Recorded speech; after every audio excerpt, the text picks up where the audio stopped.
نحمدہ و نصلی علی رسولہ الکریم، اما بعد۔ صفات باری تعالیٰ کی طرح کلام اللہ شریف کی بھی بہت سی صفات ہیں، ان میں سے 17 صفات کا ذکر خود قرآن مجید میں کیا گیا ہے۔ اختصار کے ساتھ ہم ان کا تذکرہ کریں گے۔ مجید، اس کے معنی ہے نفع بخشنے والا، بڑی شان اور بزرگی والا۔ قاف والقرآن المجید، یہ سورہ قاف کی پہلی آیت ہے جس میں اللہ تعالیٰ نے عظمت والے، بزرگی والے، شان والے قرآن کی قسم کھائی ہے۔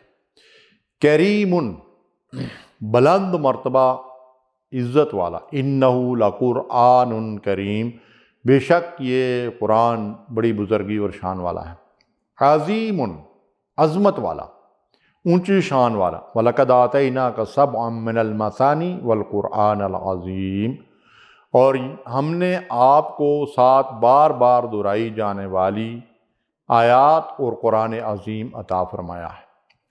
عزیز یعنی بے مثال اور نادر کلام، عزت اور بکت والا کلام۔ وَإِنَّهُ لَكِتَابٌ عَزِیز، یعنی یہ غلبے اور قوت رکھنے والی کتاب ہے۔ کوئی فلسفہ، کوئی دوسرا علم اس پر غالب نہیں آ سکتا، یہ سب پر باری ہے۔ نور، روشنی۔ قد جاءکم من اللہ نور وکتاب مبین، تحقیق تمہارے پاس اللہ کی طرف سے ایک روشنی اور کھلی کتاب آ گئی ہے، ایسی روشنی جس کے ذریعے سے صراط مستقیم، جنت کا راستہ صاف دکھائی دیتا ہے۔ موعظہ، عمدہ نصیحت، ایسی نصیحت جس میں ڈر اور خوف بھی ہو۔ قرآن ایسی نصیحت ہے جس کے ذریعے سے اللہ تعالیٰ اس کی تعلیمات پر عمل نہ کرنے والوں کو آخرت کے بدترین انجام سے ڈراتا ہے۔ شفا، قرآن مجید کا ایک بڑا معروف نام ہے، اور شفا تمام جسمانی اور روحانی، فکری اور نظریاتی، قلبی اور ذہنی امراض کا شافی علاج اللہ کی کتاب ہے، بشرطے کہ اس کو پڑھا، سمجھا اور اس پر عمل کیا جائے۔ جسمانی بیماریوں کا علاج بھی اور روحانی بیماریوں کا علاج بھی۔ اور روحانی بیماریوں میں، نفسیاتی بیماریوں میں شرک، کفر، نفاق، جھوٹ، بددیانتی، خیانت، حسد، بغض، ان بیماریوں کا علاج کرنے کے لیے اللہ نے قرآن مجید جیسی عظیم الشان کتاب بھیجی ہے، اور ان تمام بیماریوں سے انسان کو شفا حاصل ہوتی ہے، بشرطے کہ آدمی قرآن کو سمجھ کر پڑھے اور اس کی ہدایات کے اوپر عمل کرے۔ ہدن، یہ ہدایت ہے۔ ارشاد فرمایا ہدی للناس، ہدی للمتقین، ہدی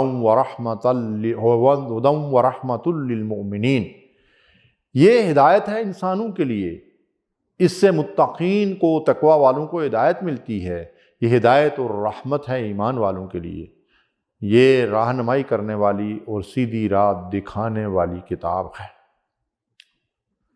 قرآن مجید کے صفاتی ناموں میں رحمہ، یعنی یہ قرآن باعث رحمت ہے۔ اللہ رب العالمین نے اپنے آخری نبی کو تمام انسانیت کے لیے، بلکہ تمام مخلوق کے لیے رحمت بنا کر بھیجا ہے۔ وما ارسلناک الا رحمۃ للعالمین، اور آپ کے ذریعے انسانوں کی ہدایت اور رہنمائی کے لیے جو کتاب بھیجی، وہ بھی رحمت خداوندی کا خزینہ ہے۔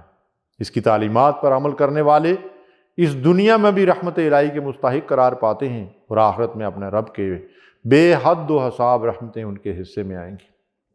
مبارک یا مبارکن، باعث برکت ہے، یہ برکت والا ہے۔ مشرکین پر جب کوئی عذاب کا کوڑا برستا تو نعوذ باللہ اسے نبی صلی اللہ علیہ وسلم اور قرآن کی نحوست قرار دیتے۔ اس کے جواب میں اللہ نے ارشاد فرمایا بدبختو، یہ کتاب اور میرے نبی کا وجود تمہارے لیے سراسر خیر و برکت کا باعث ہے۔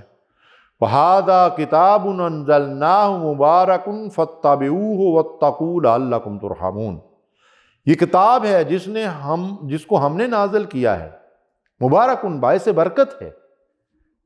فَاتَّبِعُوهُ، پس اس کا اتباع کرو، وَاتَّقُوا لَعَلَّكُمْ تُرْحَمُونَ، اللہ کا تقوی اختیار کرو تاکہ تم پر رحم کیا جائے۔ مبین اس کا ایک نام ہے، کھول کر بیان کرنے والا، وضاحت کرنے والا، قرآن نے ہدایت کے راستوں کو اتنے واضح دلائل کے ساتھ کھول کر بیان کر دیا ہے کہ اس میں کسی ابہام کی گنجائش ہی نہیں چھوڑی، اور گمراہی کے تمام راستوں اور ان کے انجام کو بھی وضاحت سے بیان کر دیا ہے۔ قرآن مجید کا ایک صفاتی نام حکیم ہے، حکمت سے لبریز۔ حکیم اللہ تعالیٰ کے اسماء حسنی سے ایک نام بھی ہے، اور اللہ نے اپنے کلام کو عدل و انصاف اور حکمت اور دانائی کا منبع اور سرچشمہ بنایا۔ علی اعلیٰ بلند مرتبہ، وَإِنَّهُ فِي أُمِّ الْكِتَابِ لَدَيْنَا لَعَلِيٌّ حَكِيمٌ، اور یہ قرآن ہمارے پاس لوح محفوظ میں درج ہے، جو ہماری بلند مرتبہ اور حکمت سے لبریز کتاب ہے۔ اس کا ایک نام بشیر اور ایک نام نذیر ہے، اور یہ دو صفات بعض مقامات پہ اکٹھی بھی آتی ہیں، اور یہ رسول اللہ صلی اللہ علیہ وسلم کے صفاتی ناموں میں بھی یہ دو نام شامل ہیں۔ یہ دو صفات قرآن حکیم میں ایک ساتھ آتی ہیں۔ بشیر کا مطلب جو لوگ اس پر ایمان لا کر اس سے ہدایت حاصل کرتے، اس کے مطابق عمل کرتے ہیں، وبشر المومنین، ان مومنین کو اللہ کامیابی کی بشارت دیتا ہے۔ ایسے مومنین کے لیے قرآن دونوں جہان میں کامیابی کی بشارت دیتا ہے، اور جو لوگ اس کا انکار کرتے ہیں یا اس کی ہدایات پر عمل نہیں کرتے، قرآن ان کو آخرت کے عذاب سے ڈراتا ہے۔ اس لیے قرآن مجید بشیر بھی ہے اور نذیر بھی۔ مصدق اور مہیمن، مصدق کے معنی تصدیق کرنے والا، اور مہیمن کے معنی حفاظت کرنے والا۔ قرآن مجید میں جا بجا مصدق کا ذکر ملتا ہے۔ اللہ نے جتنی کتابیں انبیاء علیہ السلام پر قرآن سے قبل نازل کیں، قرآن ان سب کی تصدیق کرتا ہے کہ وہ سب برحق تھیں، مگر آج ان میں سے کوئی کتاب اپنی اصلی حالت میں موجود نہیں ہے۔ البتہ قرآن کریم نے ان کتابوں میں درج شدہ ہدایات اور احکامات اور تمام تعلیمات کو اپنے اندر محفوظ کر لیا ہے۔ وَأَنزَلْنَا إِلَيْكَ الْكِتَابَ بِالْحَقِّ مُصَدِّقًا لِمَا بَيْنَ يَدَيْهِ مِنَ الْكِتَابِ وَمُهَيْمِنًا عَلَيْهِ فَاحْكُم بَيْنَهُم بِمَا أَنزَلَ اللَّهُ۔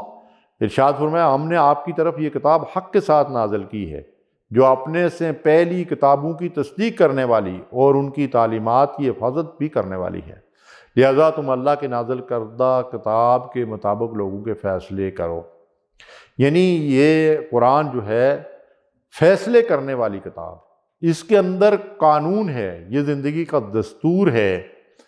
اور اللہ تعالیٰ فرماتے ہیں کہ وَمَن لَّمْ يَحْكُم بِمَا أَنزَلَ اللَّهُ فَأُولَٰئِكَ هُمُ الْكَافِرُونَ، دوسری جگہ فرمایا فَأُولَٰئِكَ هُمُ الظَّالِمُونَ، تیسری جگہ فرمایا فَأُولَٰئِكَ هُمُ الْفَاسِقُونَ۔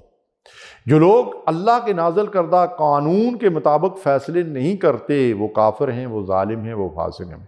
تو ناظرین کرام، قرآن کے ان صفاتی ناموں سے یہ بات واضح ہوتی ہے کہ قرآن مجید بڑی عظمت والی کتاب ہے، بڑی اعلیٰ قدر والی کتاب ہے۔ ہمیں چاہیے کہ قرآن کی قدر و منزلت کو پہچانیں، اس کو پڑھیں، اس کو سمجھیں اور اس کی ہدایات کے مطابق زندگی بسر کریں، تاکہ دنیا اور آخرت میں اللہ کی رحمتوں کے مستحق بنیں۔ وآخر دعوانا الحمدللہ رب العالمین۔